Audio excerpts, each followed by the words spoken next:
Saúde os irmãos com a paz do Senhor. Irmãos, muito feliz de estar aqui.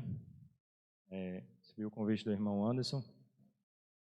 E desde então tenho orado ao Senhor, tenho jejuado, tenho pedido para Deus calar a minha voz e falar aquilo que Ele deseja falar à sua igreja. Então vamos abrir nossa Bíblia, Mateus capítulo 19, versículo 13. Eu vou usar a NAA. Eu estou com a CF, mas eu tenho Mateus 19, 13 e 14.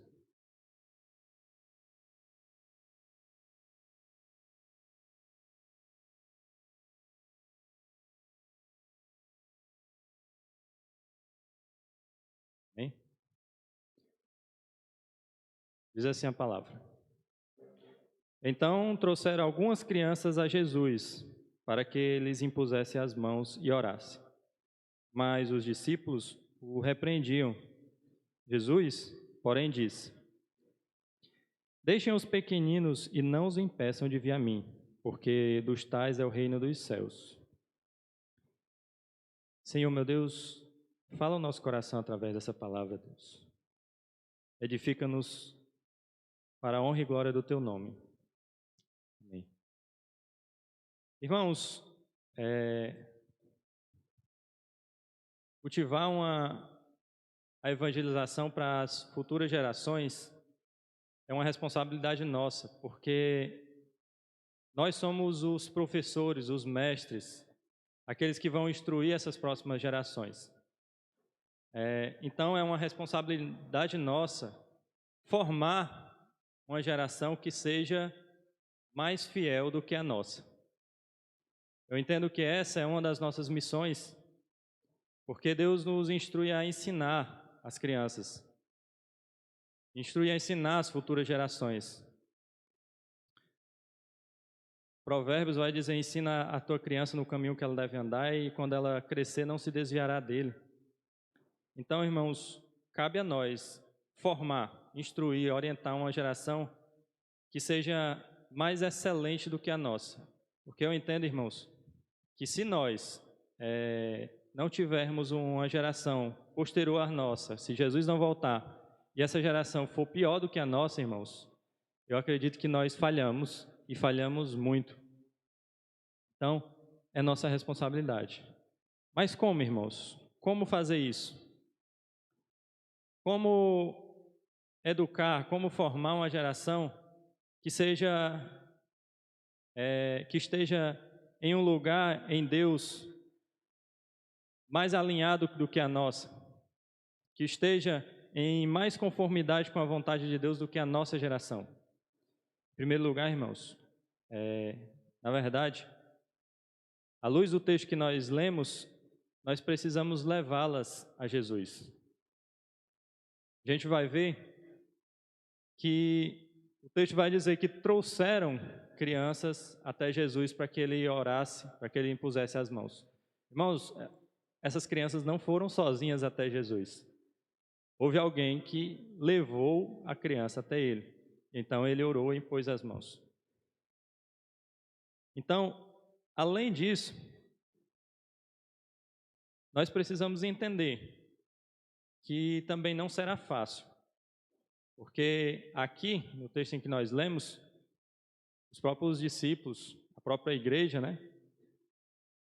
estava repreendendo aquela prática, estava repreendendo que as pessoas levassem. Então, eu entendo à luz da palavra que essa missão de cultivar a evangelização para as futuras gerações, de cultivar uma geração mais fiel do que a nossa, de cultivar uma geração mais forte, mais excelente do que a nossa, nunca foi e nunca será uma tarefa fácil. Desde os tempos de Jesus, sempre houve dificuldade, sempre houve alguém que viesse barrar, alguém que viesse contrapor aquilo.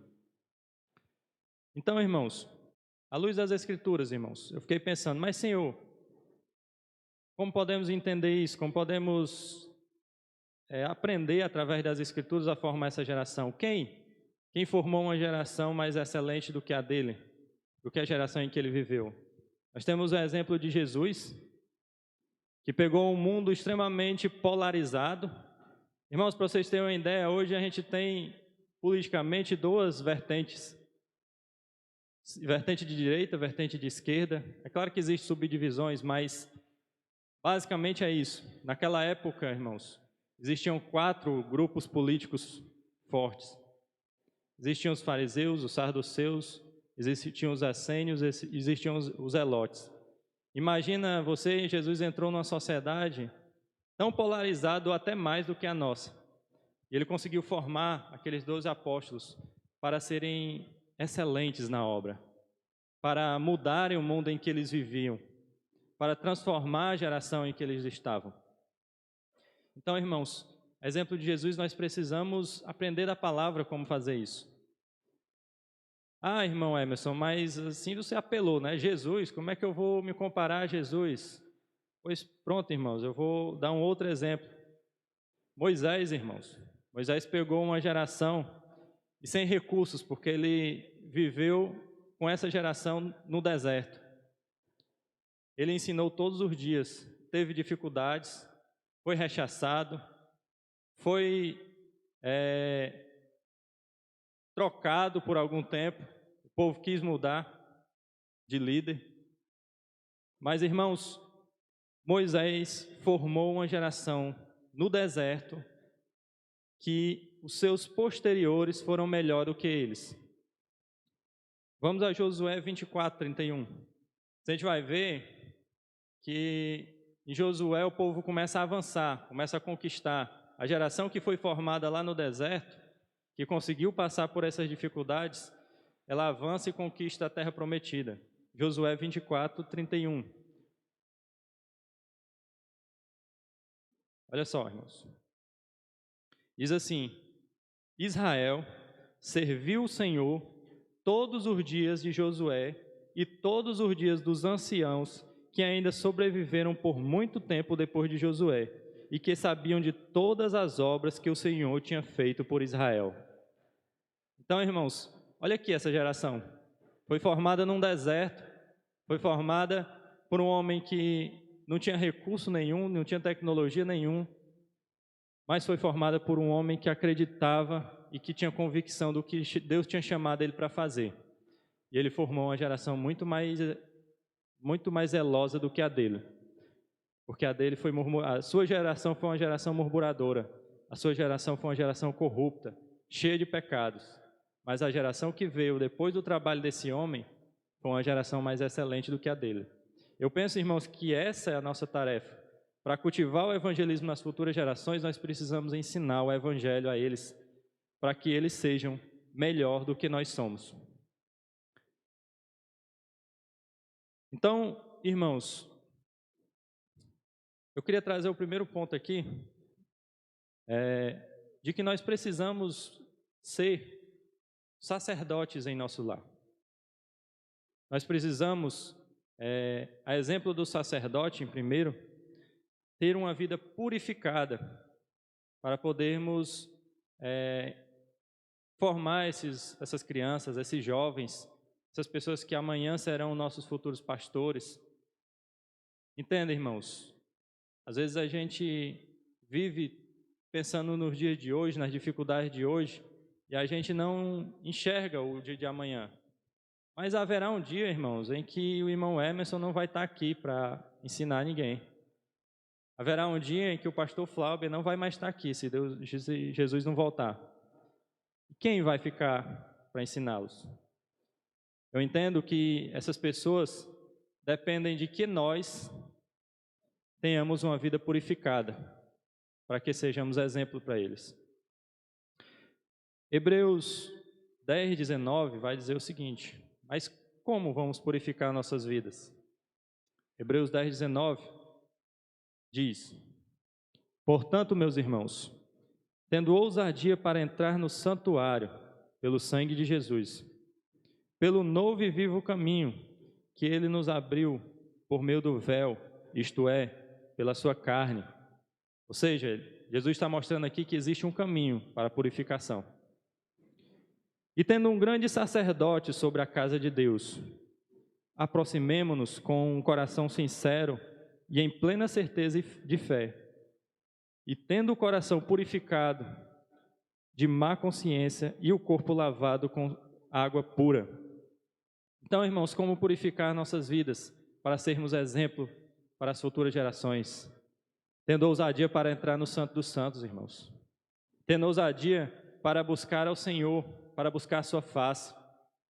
Tendo ousadia, irmãos, para, em meio às nossas dificuldades, em meio às nossas mazelas espirituais, nós possamos ir até o Senhor com pranto, com súplicas, com lamento, e voltar dele purificado, justificado. E voltar do trono de Jesus santo, exemplar, fiel. Irmãos, a nossa geração precisa entender essa responsabilidade. Precisa entender o que é ter a vida purificada por Deus. E qual é o impacto disso. Irmãos, não é só sobre a sua vida, irmãos. A sua santidade não fala só sobre a sua vida, fala sobre a sua geração. A sua santidade pode impactar as gerações que virão após você, porque pessoas vão ver o seu exemplo e vão copiá-lo, irmãos. Então, isso é muito sério, irmãos. Isso é muito sério. Nós precisamos nos atentar para isso. Nós precisamos purificar os nossos dias. Nós precisamos purificar as nossas vidas.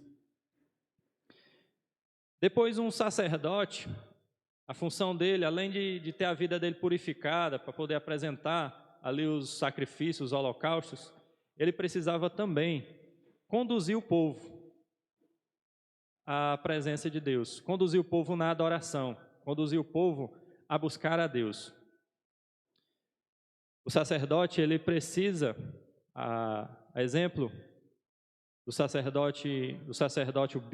sacerdócio bíblico, o sacerdote do lar, ele precisa conduzir a sua casa em adoração ao Senhor. Ele precisa ser o primeiro a levar os seus filhos, levar a sua esposa, levar os seus pais, levar o seu sobrinho, levar quem quer que seja que esteja na sua casa, a momentos de comunhão com Deus. A primeira responsabilidade é dele. Se você deseja que as futuras gerações sejam mais fortes do que a sua, comece pela sua casa. A sua casa precisa ser convertida. A sua casa precisa ser edificada por essa palavra. E você é o sacerdote que está lá para conduzir isso. 1 Samuel, capítulo 7, versículo 3, vai dizer o seguinte. 1 Samuel, capítulo 7, versículo 3.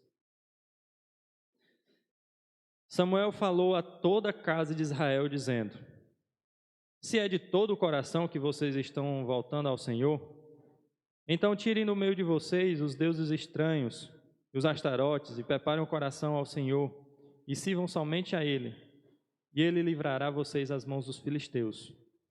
Samuel aqui, como sacerdote, ele estava conduzindo o povo a como abandonar a prática de pecado e como conduzir a vida dele, a vida desse povo, à santidade com Deus.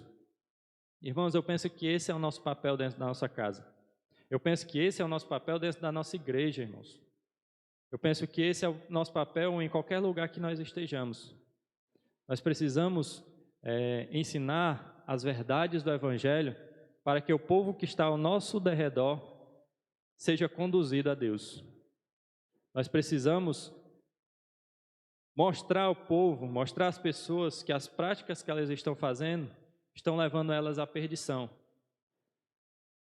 Irmãos, você pode me dizer assim, não, mas nesse dia aí Samuel, ele não foi atrás do povo, foi o povo que veio atrás dele, porque estavam sendo oprimidos pelos filisteus.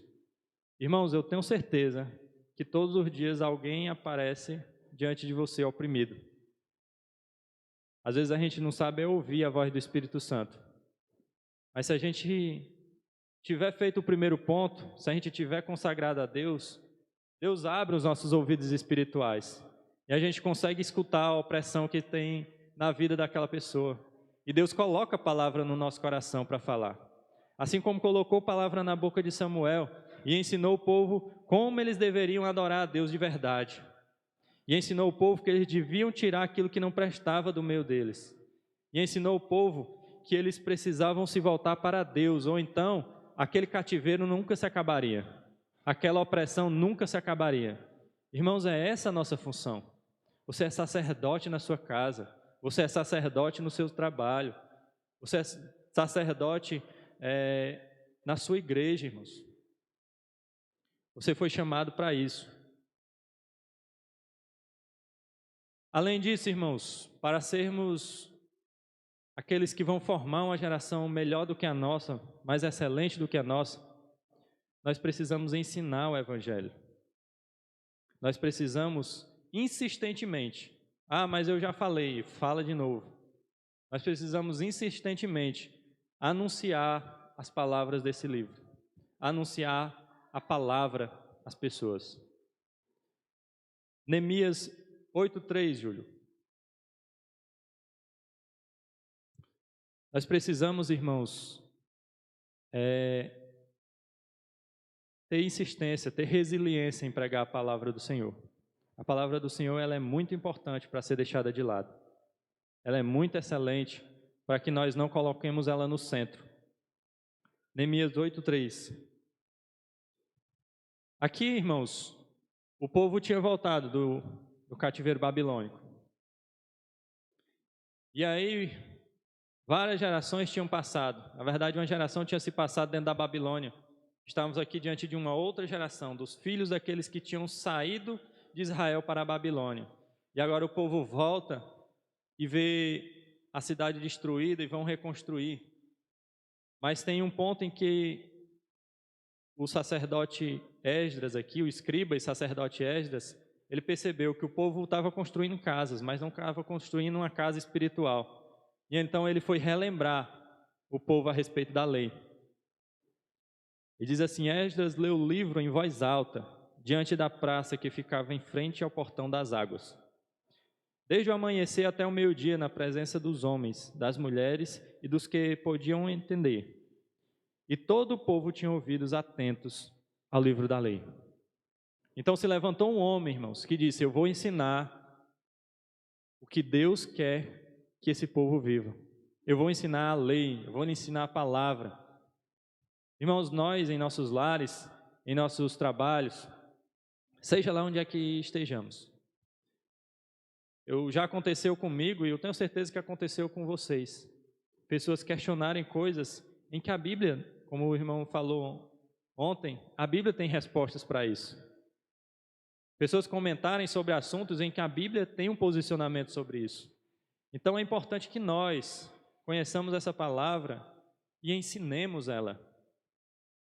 As nossas crianças precisam ser ensinadas na palavra. Irmãos, eu acho um pouco constrangedor quando os nossos filhos conhecem mais os desenhos da Disney do que as histórias da Bíblia.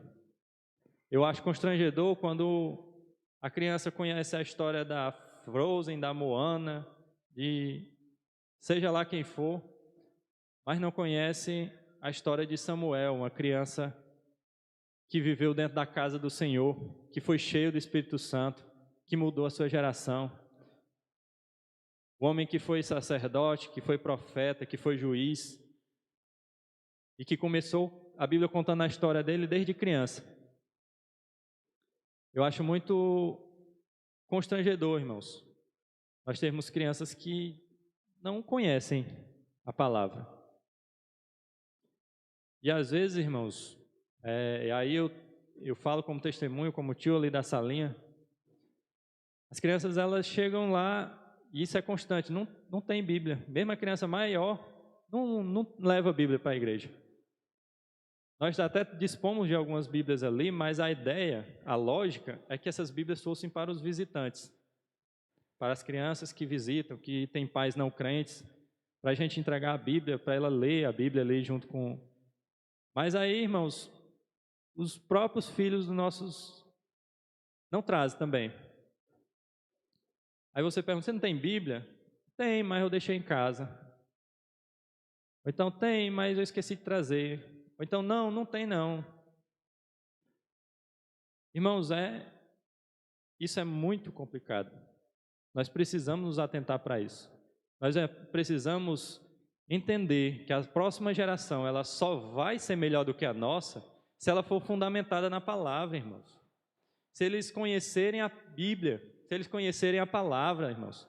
É impossível uma geração ser avivada sem ser baseada na palavra, irmãos.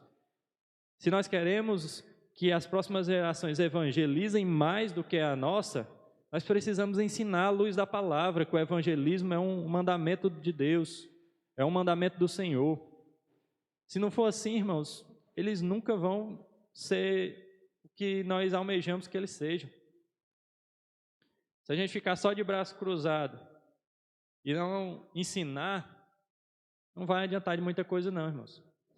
E eu queria que tivessem muitos mais pais, mas se Deus nos trouxe aqui, essa palavra é para nós. Mas, irmãos, infelizmente, às 2 horas ou uma hora que seja, ali na salinha não vai fazer o seu filho, nossos filhos, aprender a palavra. Não vai. Se não tiver um ensino regular em casa, não vai ser em 1 hora ali na salinha que eles vão aprender. Nem nós aprendemos, é verdade, pastor. Irmãos, além de sermos sacerdotes em nosso lar, nós precisamos, como exemplo de apóstolo Paulo, sermos figuras de Cristo, sermos imitadores de Cristo. Nós precisamos, irmãos, ser exemplos, ser como um Cristo dentro da nossa casa. Vamos pensar o seguinte, nossos filhos, eles são como esponjas, eles absorvem tudo o que a gente diz. Eles absorvem tudo o que a gente faz. Não se iluda, irmãos. Tudo o que você faz ou deixa de fazer é ensino. Tudo que você está fazendo ou tudo que você está deixando de fazer ensina alguma coisa. Por exemplo, às vezes eu fico constrangido e triste quando eu vejo após o culto a corrida de Fórmula 1 aqui dormindo na igreja. Irmãos, eu sou tio da salinha, mas eu não vou repreender nunca, porque está o pai olhando. Se o pai está vendo e não está repreendendo, quem sou eu na fila do pão para repreender? Eu não vou repreender nunca, irmão. Deixa ele correr. Se ele correr aí até se desmanchar de suor, eu não vou dizer nada.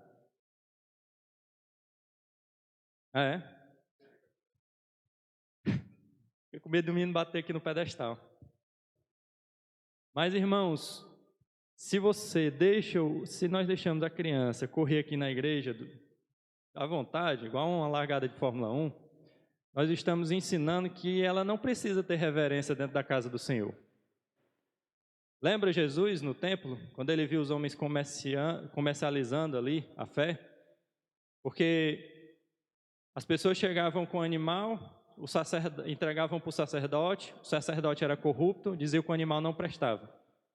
Aí a pessoa tinha que comprar o animal do templo, que às vezes era o mesmo animal que outra pessoa já tinha levado e o sacerdote tinha rejeitado.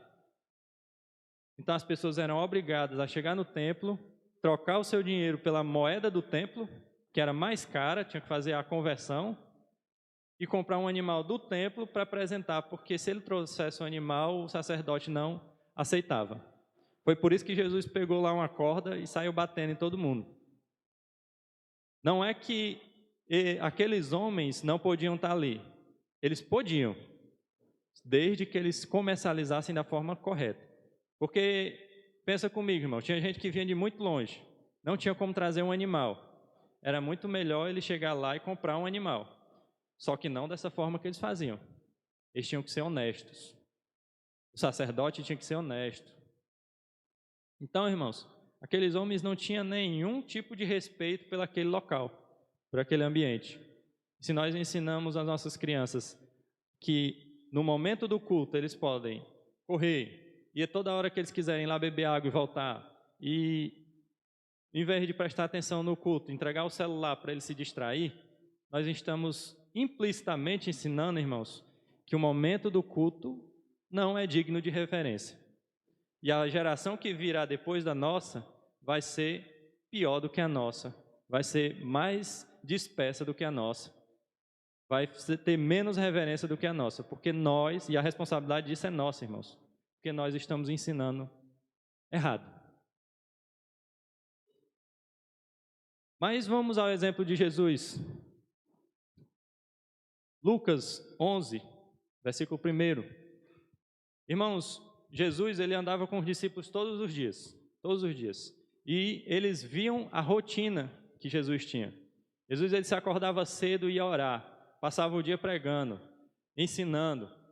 No momento que ele não estava ensinando, ele estava orando. Ele saía para o deserto, passava 40 dias, jejuava e voltava. Irmãos, os discípulos viram Jesus orando tanto. O que é que vocês acham que eles pediram para Jesus para ensinar eles a orar? Eles viram o exemplo de Jesus. Eles viram, não, se esse homem, ele tem essa autoridade toda, ele tem esse poder todo, só pode ser porque ele ora demais. E ele ora do jeito certo. Lucas 11, 1. Jesus estava orando em certo lugar. Fui olhar para ali e me perdi. Mas vou ler aqui. Jesus estava orando em certo lugar, e quando terminou, um de seus discípulos lhe pediu: Senhor, ensina-nos a orar, como também João nos ensinou, os discípulos dele. E aí Jesus ensina, né, a famosa oração do Pai Nosso. Pai que esteja no céu, santo é o teu nome, que venha a nós o teu reino, e que a tua justiça seja feita na nossa vida. Irmãos, eu penso que os nossos filhos, eles precisam ver os pais orando em casa, eles precisam ver a igreja de joelhos, eles precisam chegar na igreja e ver que nós damos valor à oração, que nós damos valor à palavra, porque se nós fizermos isso, eles vão nos copiar, irmãos. Vai ser impossível. Eu não acredito, porque acontece muito, das pessoas dizerem, mas as escolas ensinam a ideologia errada, mas o menino cresce, vai para a faculdade, se desvia. Irmão, não é possível. A criança passa 18 anos da vida dela sendo ensinada por você, e em 4 anos de faculdade, ela vai se desviar. Os 4 anos vão ser mais fortes do que os 18, 17 anos que você está ensinando. Não é possível. Não é possível que em 4 horas no colégio eles consigam desmanchar o que você faz um dia inteiro com seu filho. Eu penso, irmãos, que isso acontece porque nós não fazemos a nossa parte.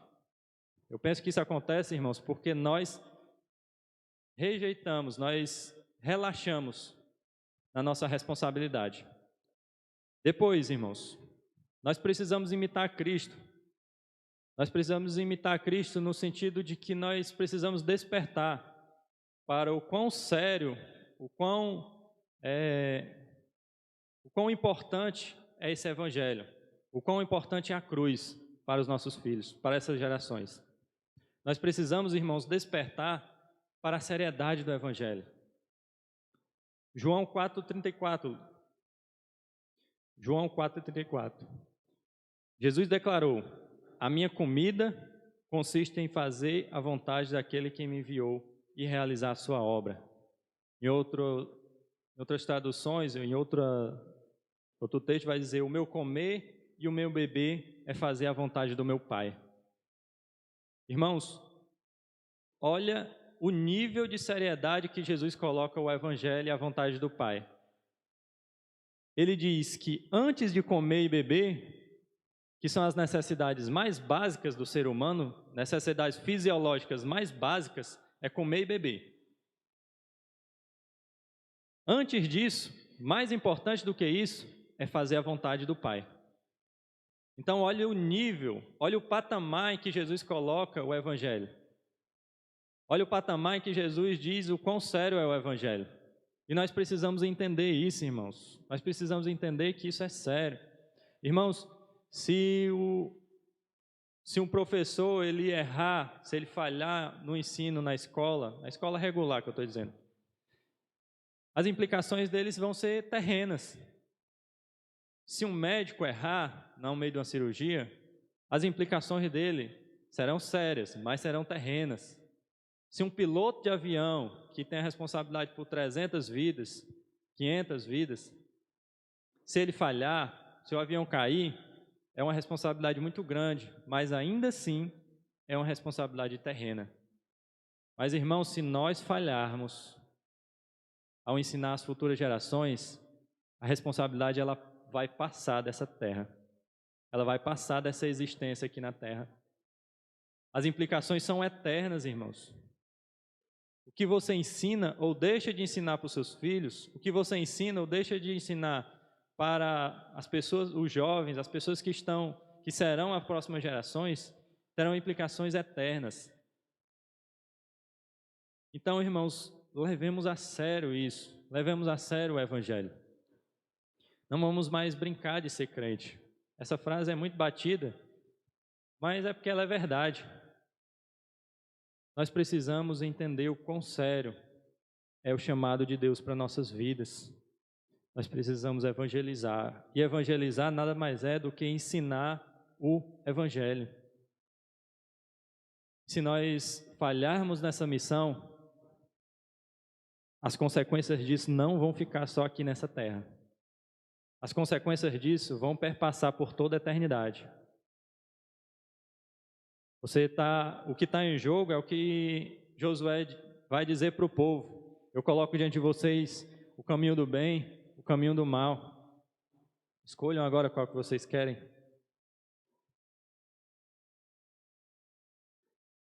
Irmãos, isso é muito sério. Eu percebo, pastor Flávio, que as pessoas elas estão tão confusas em relação a isso, que hoje é mais importante ensinar as crianças a como serem bem-sucedidos nessa vida, financeiramente, dar uma boa educação, trabalhar bastante para que não falte nada dentro de casa, pagar bons colégios, mandar o menino estudar. Não que isso não seja importante, é importante sim. Mas eu percebo, irmãos, que os crentes de hoje, eles têm se preocupado mais em trabalhar para suprir as necessidades, para que o filho dele não passe pelas mesmas privações que ele passou, do que ensinar ele que para além dessa vida existe um tesouro que está no céu, irmãos. Jesus disse que a gente deve juntar tesouros no céu, irmãos. Os homens estão juntando tesouros nessa terra e ensinando as crianças a juntar tesouros nessa terra, quando na verdade nós deveríamos ensiná-los a juntar tesouros no céu. Irmãos, todos nós passamos por necessidades, por privações, e nenhum de nós foi traumatizado ou tem problemas psíquicos por causa disso, ou deixou de viver a sua vida por causa disso, irmãos. O próprio Jesus disse: por que vocês estão preocupados com o que comer, com o que beber? Se eu alimento as aves do céu e elas nem plantam, nem trabalham. Por que vocês estão preocupados com o que vocês vão vestir, pelo amor de Deus? Se eu visto aqui os lírios do campo que hoje nascem e amanhã são jogados no fogo. Jesus disse: eu cuido de vocês, meus filhos, então cuide de anunciar a minha palavra. Eu me responsabilizo. Jesus disse: eu me responsabilizo. Eu dou a você o que comer, eu dou a você o que beber, eu dou a você o que vestir. O seu filho não vai passar necessidade. Eu nunca vi um justo também de galpão, nem a sua descendência passar fome. Mas pelo amor de Deus, leve a sério a minha palavra. Pelo amor de Deus, deixe de querer juntar tesouros aqui na terra, que só vai ficar para os testemunhos de Jeová. Vamos juntar tesouros no céu, irmãos, onde nem a traça, nem o ferrugem pode consumir, irmãos. Porque o que está aqui nessa terra é perecível, mas o que está lá no céu é eterno. Não vamos trocar o nosso tesouro eterno por algo que é perecível. Não vamos trocar o nosso manjar, as nossas bodas lá com Jesus por um prato de lentilhas do mundo, irmãos, pelo amor de Deus. Vamos nos preocupar com essas gerações. Irmãos, o Senhor me falou essa palavra e eu orei por muito tempo para que Deus confirmasse. E não é que eu estou pregando aqui para vocês como se eu já cumprisse tudo isso. Na verdade, eu estou pregando como se eu olhasse para um espelho. Eu também preciso disso. E eu penso que essa deve ser a nossa atitude. Cada um de nós olhar para essa palavra como quem olha para um espelho. Porque o espelho mostra nossas falhas. Então, irmãos, vamos atentamente ouvir essa palavra. Eu espero que através dessa palavra eu tenha tocado, Jesus tenha tocado no coração de vocês para se ater à responsabilidade de como o Evangelho deve ser anunciado às próximas gerações. É algo muito sério, irmãos. E como eu disse no início, se nós formarmos uma geração pior do que a nossa, irmãos, nós teremos falhado em tudo. Porque a geração que antecedeu a nossa foram os crentes ali que foram convertidos na década de 80 e 90, provavelmente. A maioria dos irmãos aqui da igreja são fruto de uma geração de irmãos que foram convertidos década de 80 e 90. É lógico que essa geração teve muitas falhas. É lógico que essa geração falhou em muitas coisas. Mas essa geração, ela deu um certo exemplo para nós. Eram crentes que você via passar na rua e você sabia que aquele ali é crente. Hoje em dia, o joio e o trigo estão cada vez mais entranhados. É cada vez mais difícil você reconhecer quem é joio e quem é trigo. Então, irmãos, vamos viver o Evangelho pensando nesse legado. Como nós gostaríamos que será a geração futura. Isso é responsabilidade nossa, porque cabe a nós ensinar. Eu agradeço muito a minha oportunidade. Que Deus abençoe os meus irmãos.